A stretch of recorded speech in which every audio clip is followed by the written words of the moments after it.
ఎందుచేత అంటే ఆ క్షేత్రము యొక్క వైభవం అటువంటిది.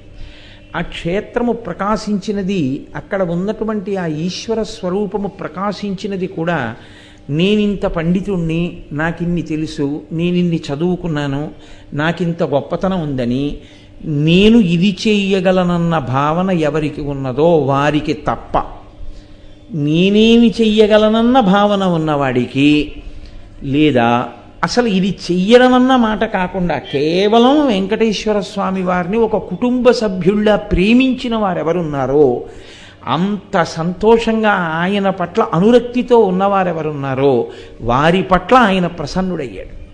అసలు నిజానికి వెంకటేశ్వర స్వామి వారు ఈ భూమండలం మీద అవతరించినప్పటి నుంచి వాల్మీకము నుండి ఆయన వ్యక్తమై వెంకటాచల పర్వతము మీద తిరిగినప్పుడు ఆదివరాహమూర్తిగా అదే విష్ణు తేజస్సు వెంకటాచల పర్వతం మీద ఉన్నప్పుడు మొట్టమొదట దర్శనమైంది ఎవరికో తెలుసా అండి? ఆయన ఎవరి చేత్తో తీసుకొచ్చి పెట్టిన పదార్థములను రోజూ తినేవారో తెలుసా? శ్రీదేవి భూదేవి సహితుడై చతుర్భుజుడైనటువంటి వెంకటేశ్వరుడిగా ఆయన తిన్నది ఒక బోయవాని చేతితో తిన్నారు.